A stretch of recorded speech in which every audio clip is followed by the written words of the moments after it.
I understand. Under the apartheid government, Yeah. and even under the Bantustans. So Yeah. think. 1948, when the NATS are the National Party, Yeah. took over up to 94. Yeah. They Should be built 38 years. thousands of schools, thousands of clinics, thousands of hospitals, thousands of technicons, thousands of colleges, thousands of research, scientific research. I'm talking in the black areas, including the Bantustans, in 46 years, with old technology, with tipper trucks that could not move as fast as now. The amount of development you had under the so-called racist government was much more in value, in quantity, in output, much more in value, in economic value. Have you been to Gateway? Oh my goodness. Shopping center. Have you? So he puts more value. No, I'm you not, see what's the not problem of the failure no, of the no one taught you. No one taught you. Okay, the role models that we copying. No one taught you. But you decided to take responsibility. This is what I do take responsibility. Mamela, I mean, we are moving with the conversation. Take responsibility as black men. Stop this thing. White people did this to us. Indians did this to us. Amakhaladi asenzeni. Abelungu basenzeni. Ibosi yami abafuna ukunginika increase. Ngiyatoyitoya. I'm burning. When are you building? Can I give you a perspective? Another fire, guys, from Mandisa Mashego. I saw your comment in the last video. I mean, I'm really trying to look for her contacts to try to invite her for a podcast on Kwazemy to really get to know her closely and understand her views and her vision for the future in South Africa. And probably if she might even end up pushing for a possibility to head the South African nation, because that would be a really powerful female president if she becomes, with the fire that she's really come. I really didn't even know that she was part of the EFF before. I've actually done my research now and understood that she was part of the inner circle of the EFF, with the likes of Julius Malema, Floyd Shivambu, and Lozi. Now that Lozi and Shivambu are gone, she actually left, I think, earlier than them. I think she has seen a kind of like different light, and she's really constructive in her criticisms of the government, really arguing, in this video, really, really massive arguments that sometimes it really leaves me shocked, especially as a black man, because in this video, she almost goes frontal against the black man. She actually argues, and this is something I see, I've heard Prince Mashele also argue, that the ANC, the black-led government of the ANC, were given a workable system and they sort of broke it. Mandisa Mashego is actually echoing the same thoughts that, there were lots of things that, were handed over to the ANC that were working, but somehow, because of this whole love of corruption and all of that, we are seeing breakage after breakage in South Africa. She's actually slamming Nota here. I don't even want to call it a slam, but it's kind of like a shutdown. It's actually a way in which in this whole podcast, she kept on arguing, and Nota really wasn't able to really bring substantial argument, because she feels she's so knowledgeable. I could feel the height of her knowledge of South Africa's history, and she warps that history into things wrapped in sociology. So the sociology of blackness and whiteness, and how that weaves into the apartheid leadership in from the NATS in 1948 all the way now to the ANC. She's an analytical, I could say, goddess. So I just love her analysis. I like the way she argues, all right? It really turns me on in a way. So she speaks to Nota and tells him to take responsibility as a black man, instead of complaining that, they did this to us, they did that to us. When are we going to start building? This is her question. When are we in South Africa going to start building instead of burning down things? This is Mandisa Mashego's questions to Nota in this video. Really powerful video. She actually says about how, and for me, this is really new. That's why I really have to get deeper even into my study of South African history. That the NATS built, this is according to Mandisa, that they built thousands of schools and, thousands of hospitals, clinics, and all of that. I think probably these were kind of like those institutions that were burnt down. I think that I saw a really powerful movie about South Africa during this time, when lots of schools were burnt down and all of that, in kind of like protest to the apartheid system and all of that. But at the end of the day, she actually argues that the apartheid government had a really clear development plan. All right, there was a clear development plan. I saw the whole power of a development plan during my PhD days when I was studying Kwame Nkrumah. Kwame Nkrumah had a long-term 7-year plan from 1961 all the way to 67, where he felt that because of Ghana had been, sort of like exploited during colonialism and had been turned into an extractive system, Ghana had to now be productive and industrialize itself faster than the speed in which it actually underwent a colonialism of years. And in 7 years, Kwame Nkrumah did this. There were lots of factories that went up. Ghana was exporting its own corned beef, its own sardines, its own chocolate bars, and all of that. Before the demise of Kwame Nkrumah in the military coup of February 24th, 1966, where he lost power to the military government of General Achiampong and General Ankara in 1966 thereabout. And so we saw the end of the First Republic on February the 24th, 1966. So these are kind of like the whole power of the development plan. Mandisa Mashego argues that the NATS had a really clear development plan, despite the fact that it had been based on a separate developmental strategy, all right? But she argues that there were lots of hospitals and clinics that were even built in the black areas thereabout, and that development plan was, if allowed to have flourished, despite the oppressive system under which it was edged, that, only Russia could compete with South Africa at that time. Only Russia, the level of industrialization South Africa was going, only Russia could compete. South Africa seems to have even bypassed the United States at that time. And so really crazy analysis, bro. It really makes me, bro, I don't really know. But let's quickly let's watch this argument between Mandisa Mashego, really intellectual argument, Mandisa Mashego and Nota, really breaking down some of the things, comparisons of the developments between the NATS and the ANC government. And share your thoughts, guys, in the comments. As a young woman, we moved from rural areas to townships to boarding schools to why were your dads not around? Schools. We were very... No, my dad was around. No, just in general. My parents were married. No, as students, as young women that came to Joburg because you came from Mpumalanga. No, because I need to. We actually did. Nobody was. Even if there was a Wits take in Mpumalanga, that's fine. But you're a black woman. Yeah. Or Cape Town. Yeah. Or Grahamstown. Yeah. Or Natal. Yeah. Or UFS. But it doesn't matter where you went, ne? There's no university that's in a black suburb. So no, they were. Which ones? Vista. Okay, that's in Soweto, yes. No, Vista. No, it's Isn't problem here, right? Yeah, but what ended you up in jail? Yeah, that's what I heard very well. I'm looking at his facial expression. Ngoba he's a know-it-all. He doesn't even know. I'm a university. I'm an ANC guys. ANC has not built one new university. My family went to Fort University. They went to University is a high school. So yeah, but I'm just saying. I'm talking about it like this, right? Every major metropolitan had universities under black administration, right? Yes, no, that I understand. Under the apartheid government, yeah, and even under the Bantustans. So think. Let me tell you. That I get. That I get. University of Zululand, University of Kwakwa. I'm moving all the black universities because Limpopo, Teflop, yeah, universities. Technical colleges, Mgwenya, educational, all of those places, nursing colleges. No, guys, we had everything. Yes, during apartheid. Okay, do you know that all this infrastructure we're talking about was catapulted by the National Party government? Yes. From 1948 minus 1994 to 1948. Give me the number of years. I want to tell you something quickly. Yes. I'm not digressing. 38. What? No, yes. It's 46 years. I think. 1948, when the NATS are the National Party, took over up to 94.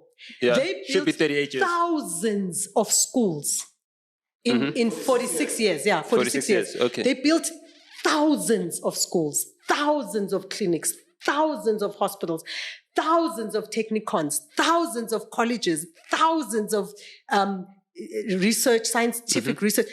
I'm talking in the black areas, including the Bantustans, in 46 years, with old technology, with tipper trucks that could not move as fast as now. The amount of development you had under the so-called racist government was much more in value, in quantity, in output, much more in value, in economic value. Have you been to Gateway? Oh my goodness! Shopping center. Have you seen those 3 bridges? The conversation. Umuntu compare a mall, bridge with a mall. So he puts more value. No, you see what's the problem of the failure? No, I'm not talking about the mall. You're putting more value I'm talking about the bridge. on a consumerist, capitalist entity like a mall that has no value in your life whatsoever. Forget the mall. The bridge that leads to the mall. Hey. There's no apartheid infrastructure that looks like that good.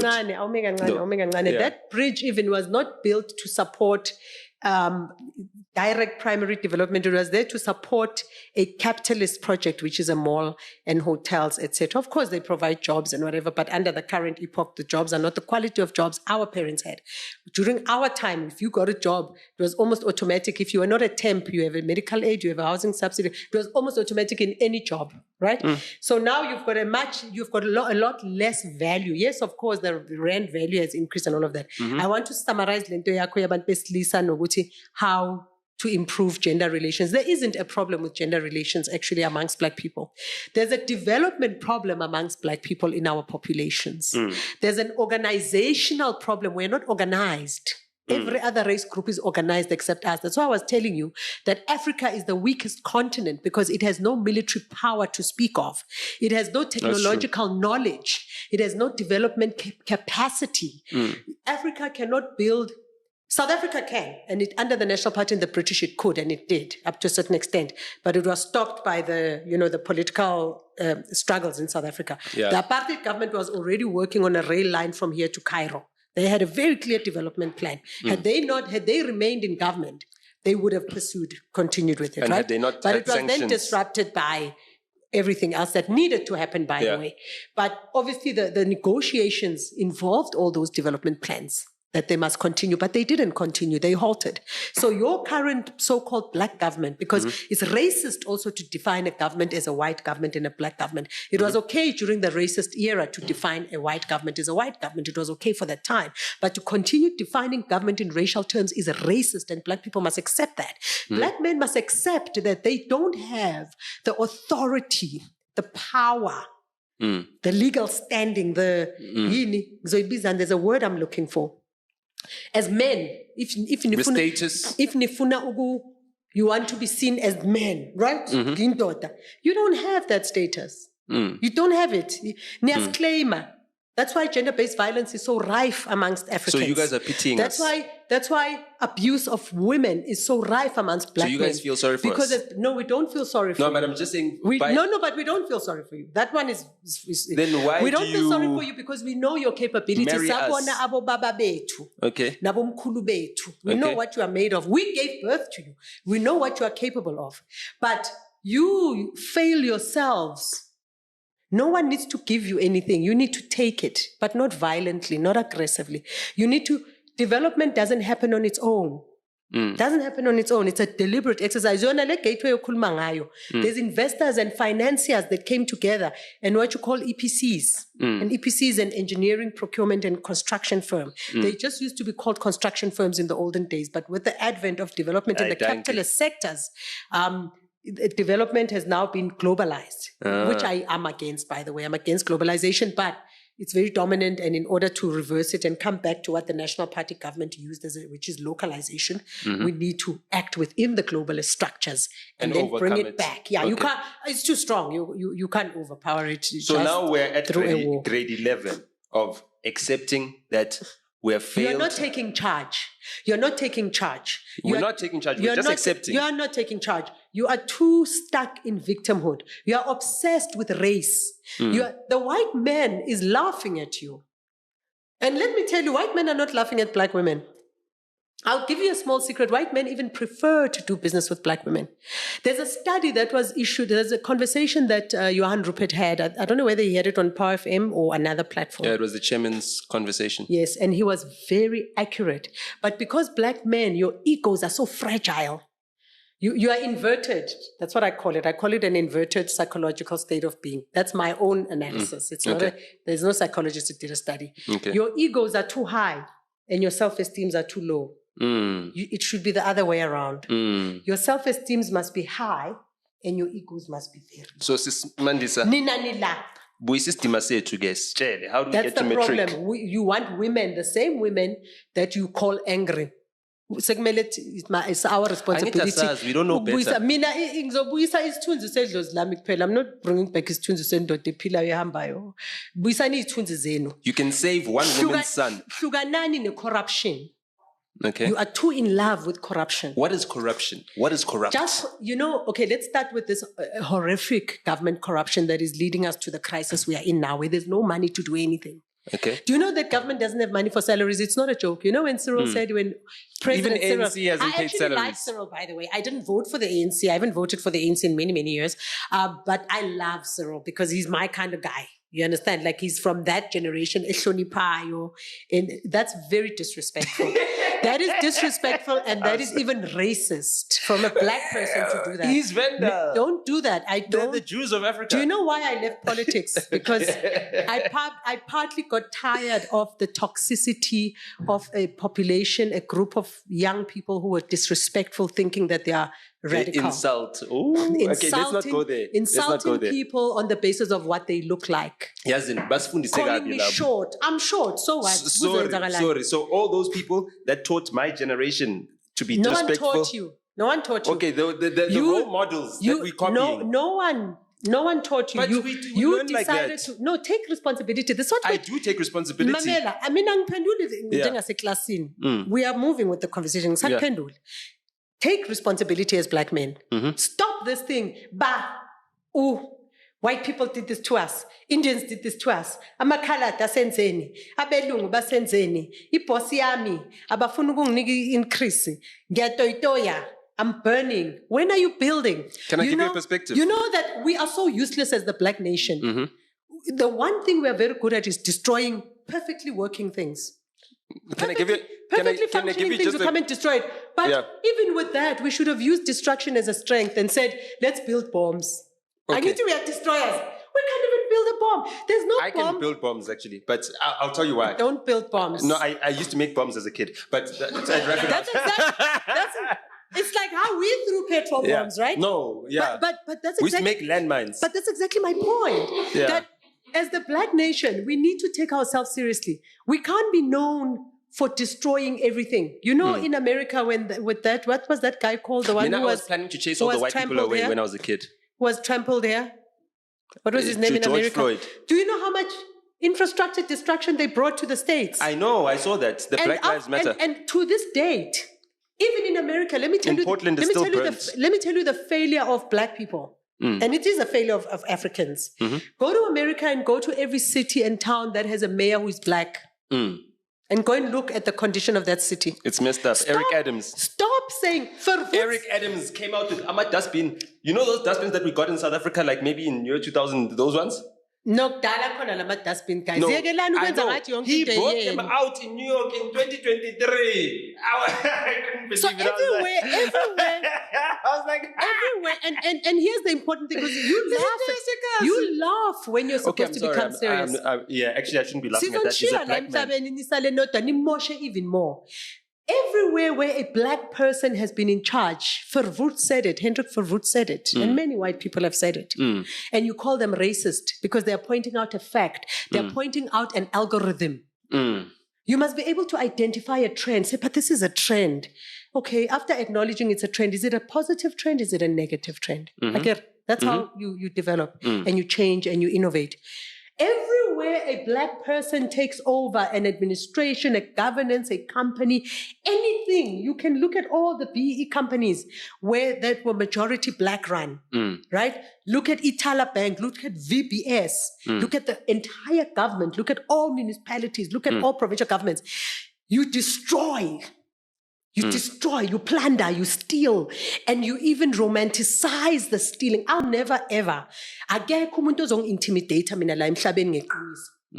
Go to America and look at every municipality that is run by a black person. It's trash. It has been trashed. Look at when the black people first took it over. What did it look like? Forget the race relations. Forget whether there was a right-winger, a Hitler. Forget. Look at the condition of that infrastructure. Look at the joblessness or the employment status in relation to the population numbers at the time, because you must look at ratios. Don't say, people always say when I tell them, like in 94, the unemployment rate in South Africa is below 10%, you can't relate to that. It's like an unheard of thing. It's like you're lying. In the townships, That's less than half in the of township, the American I only unemployment make this rate. example. In the township, townships were quiet during the day. Actually, I can relate to that. Can I tell you why? Because my mother went on maternity leave, which means getting fired back in the days when she went on maternity leave. Which year was that? 1990, when I was born. No. Black women had full maternity rights. No, my mother didn't. Okay. No, She told me she didn't. no. Stop that. I don't know why your mother got fired. I'm really sorry your mother got fired. No, she got another job right after. Mamela, don't do that. Don't do that. No, but No. This is part of the disease. Okay. This is part of the disease. In 1990, Black women had full maternity rights. Don't confuse, what was it called? The career progression reservation and the separate economic development with whether or not there were certain rights. Well, that's what my mother told me. During the time, before 1983, 82, I think, when all women couldn't buy property, it wasn't just Black women. White women had to be married in order to own an asset. It became a crisis of capitalism when a family has only girl children. And they can only leave it to their girl children. I think then the crisis came. What must we do? Only in the 70s women could have bank accounts, right? Now they must find a grandfather, an uncle, which aba ownele le inheritance through them. Abadale leyo tax, akafuna ukubhadala tax toxic talky. Ufuna ukuthi tax ikhishwe yilaba abareshine because they are women and